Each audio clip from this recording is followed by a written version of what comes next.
Sejam bem-vindos, meus irmãos, minhas irmãs, a este nosso segundo encontro que nós estamos dedicando ao livro do Deuteronômio, um pequeno estudo, uma pequena introdução. Antes de mais nada, vamos iniciar então esse nosso encontro em nome do Pai, do Filho, do Espírito Santo. Amém. E vamos fazer então uma oração, a oração de São Tomás, para começarmos os estudos.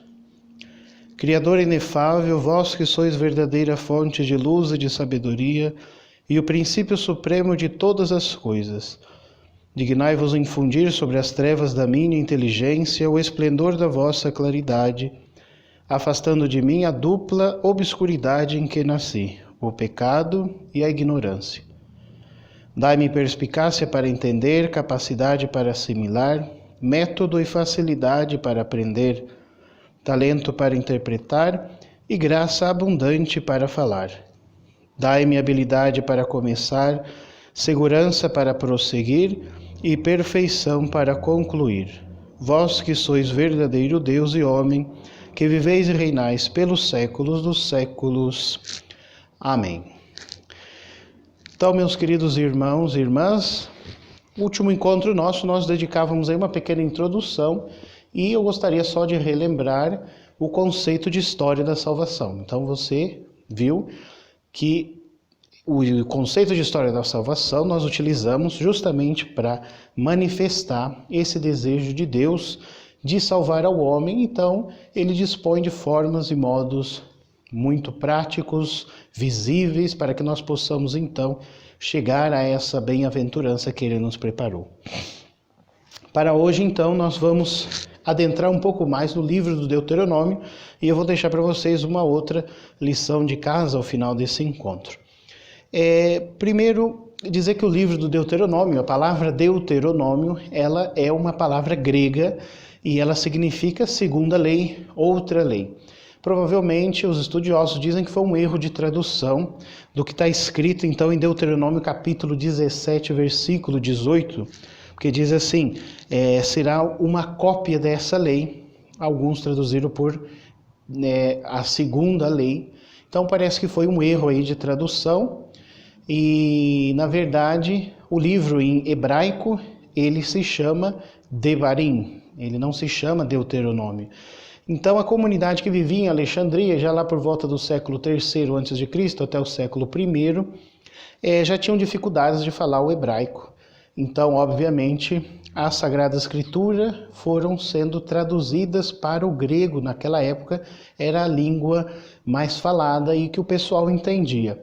Então, por isso os nomes da Bíblia, por exemplo, os 5 primeiros nomes da Bíblia, dos 5 primeiros livros da Bíblia, têm nomes gregos. Gênesis, Êxodo, Levítico, Número, Deuteronômio. Então, é a herança dessa tradução da Bíblia que nós conhecemos como a Bíblia dos 70, Septuaginta, Enfim, se você tem curiosidade, pesquise então a Bíblia Septuaginta, como que foi a história da tradução, por que teve que traduzir e tudo mais. Vai ser muito interessante.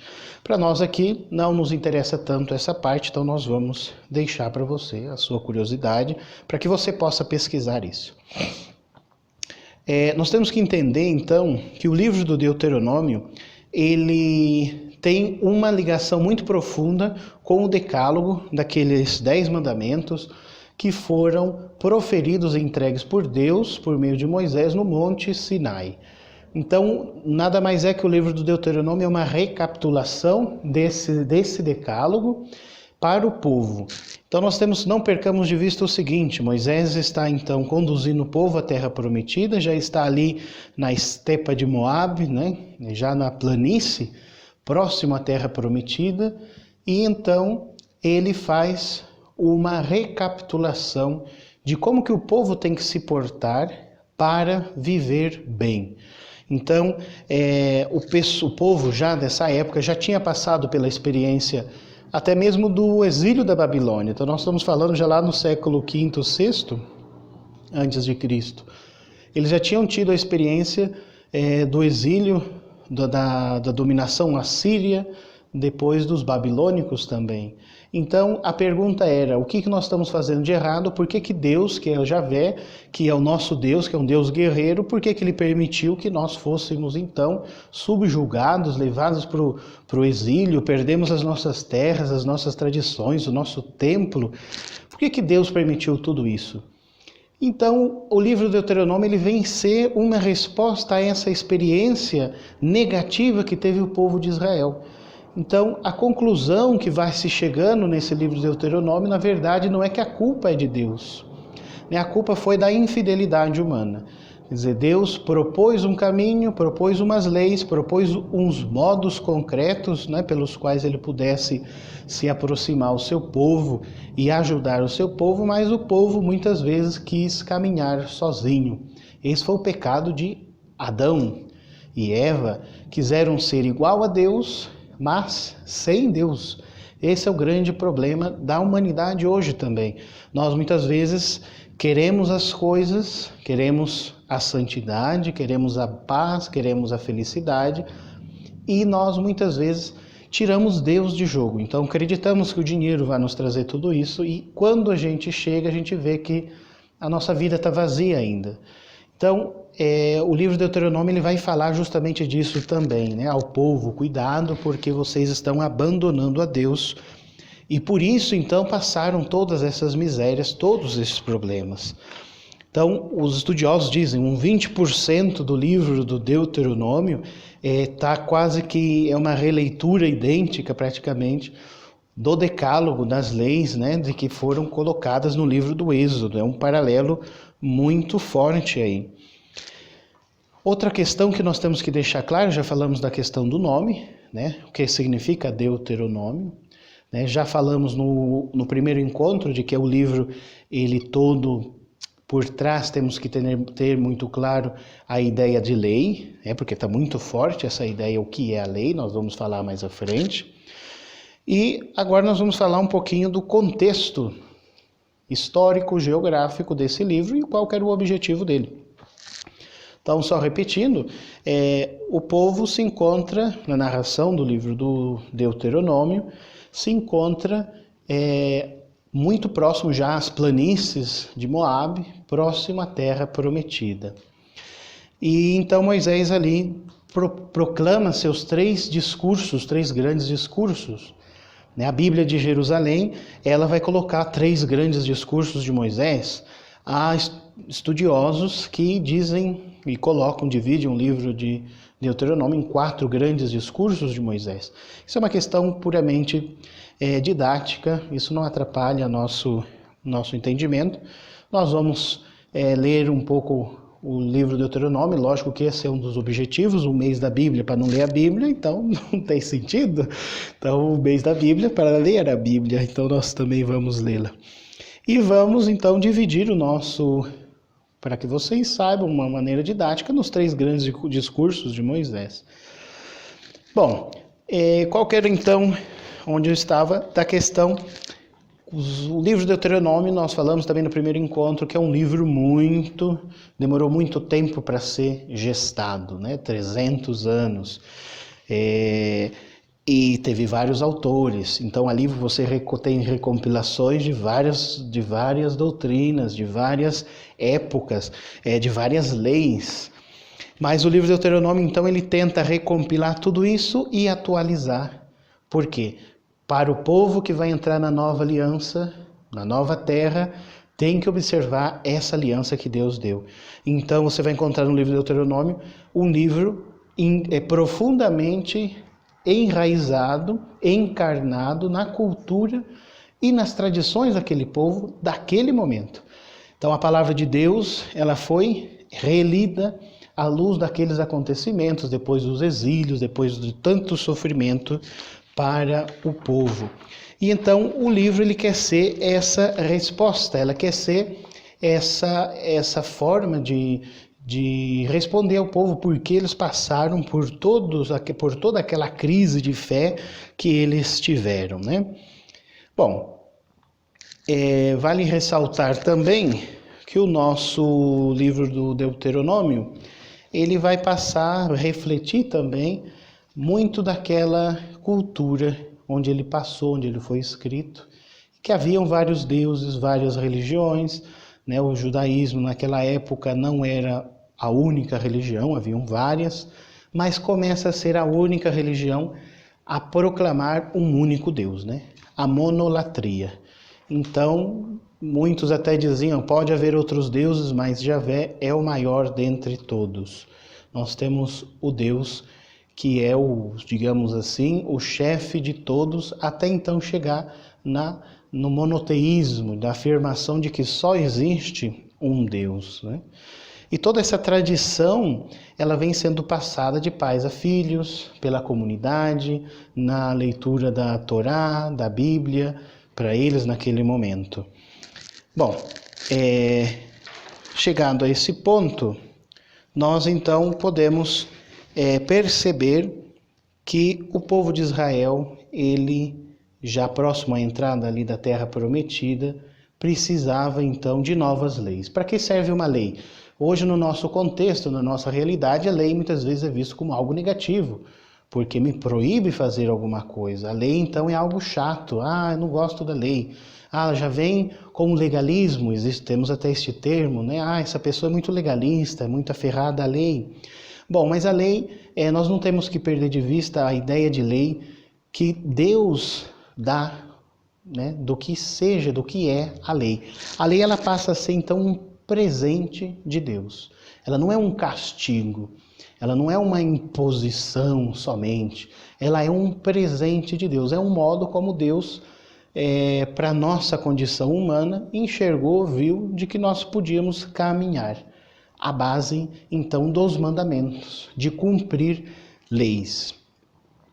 Depois nós vamos ver em Jesus que isso muda, né? Quando no episódio do jovem rico, então Jesus propõe a ele a liberdade de coração.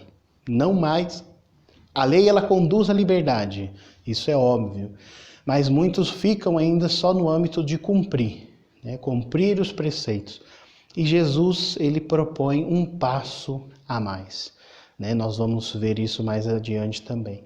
Outro ponto importante que vocês têm que ter em mente, e esse é um ponto muito delicado, sobretudo para nós cristãos, é a questão do pacto de vassalo, de vassalagem.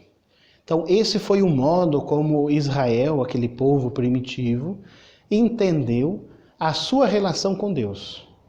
Então, ele imaginou, eu sou um vassalo, que não é um escravo, né? O vassalo, ele seria, digamos, o operário de hoje, ele troca, é o sistema de troca. Então, eu trabalho para você e em troca eu ganho proteção, ganho alimento, eu ganho alguma coisa.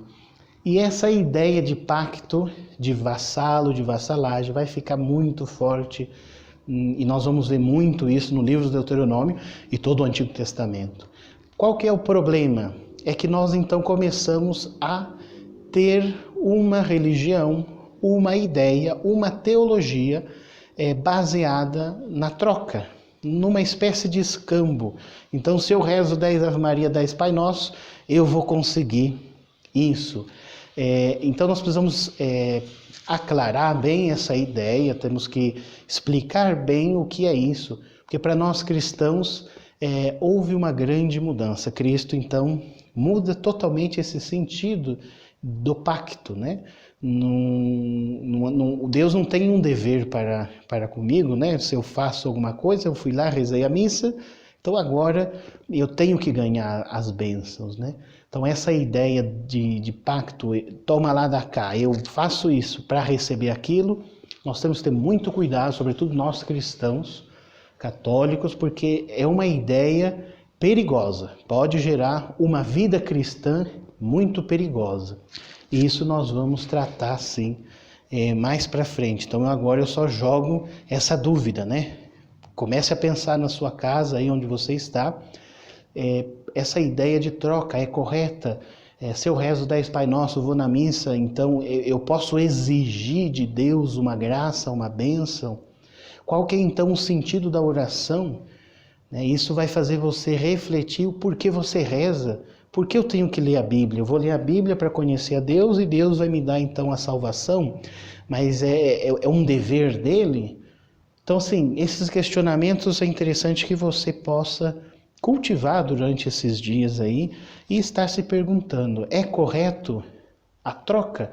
Eu vou pagar o dízimo, então eu vou receber de Deus as bênçãos. Se eu não pagar o dízimo, eu vou receber maldição. Se eu rezar, eu vou receber graças. Se eu não rezar, vou receber as desgraças. É correto essa ideia de troca? E aí vocês podem perguntar, mas por que então o povo pensava assim? Por que foi o modo como o povo naquela época estabeleceu, né, como a ideia desse pacto? Ora, nós já falamos, a resposta é muito simples, né? Mas a sua simplicidade não quer dizer que seja fácil de entender, né? Às vezes as coisas mais simples são mais difíceis. E essa é uma das coisas simples difíceis. Porque Deus usa da pedagogia, né? Nós temos esse conceito, a pedagogia divina. Quer dizer, para o homem naquela época, o único modo dele meio que entender a relação era essa. Né? Por isso que nós cristãos, já dissemos no primeiro encontro e temos que voltar a afirmar, Cristo é o essencial. Por que Cristo é o essencial? Porque ele vai fazer a releitura dessas ideias. E ele vai então nos abrir e possibilitar um modo totalmente diferente de seguir a Deus, um modo totalmente diferente de se consagrar a Deus. Então, meus irmãos, já chegando ao final desse nosso segundo encontro, eu gostaria de pedir a vocês que lessem a Bíblia, obviamente, né? Um mês da Bíblia para não ler a Bíblia, é melhor que não tenhamos um mês da Bíblia. Então, você como cristão católico ou você que se diz cristão de outra denominação, não importa. Convido a todos a lerem a Bíblia. Então, do capítulo 1 ao capítulo 4, versículo 43, que nós vamos terminar no primeiro discurso de Moisés. E semana que vem nós vamos falar então desse primeiro discurso, já entrar no segundo discurso, e eu vou sempre estar repetindo muitas ideias que você tem que ter, porque nós não podemos esquecer alguns conceitos chaves, né, algumas ideias centrais da nossa fé.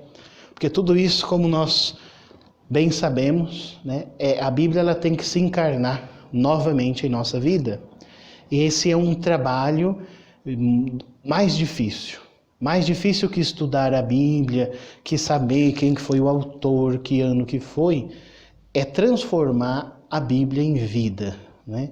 E como nós vamos fazer isso? Então, o modo como você lê, que você entende, que você crê, ajuda no seu modo de viver. Então, nós como cristãos acreditamos que a Bíblia nos ensina o caminho do céu, né? Que a Bíblia nos ensina a sermos pessoas melhores nesse mundo. E por isso nós apostamos em Jesus, apostamos na igreja e apostamos na Bíblia. Não é porque fui batizado somente, a minha família é cristã, não, porque eu encontrei um sentido. Então, fica aí nosso segundo encontro. Vocês já receberam a tarefinha de casa, capítulo 1 ao capítulo 4. Não leiam correndo, vão lendo. Vocês têm aí 4 ou 5 dias até terça-feira, quando a gente vai pôr o nosso terceiro vídeo. Então vocês vão ter tempo aí de ruminar, fazer uma leitura orante desses 4 primeiros livros do Deuteronômio. Obviamente, se você nos acompanhar nos nossos próximos vídeos, a todo mês de setembro, aí vamos ler todo o livro do Deuteronômio. O ideal é lermos a Bíblia.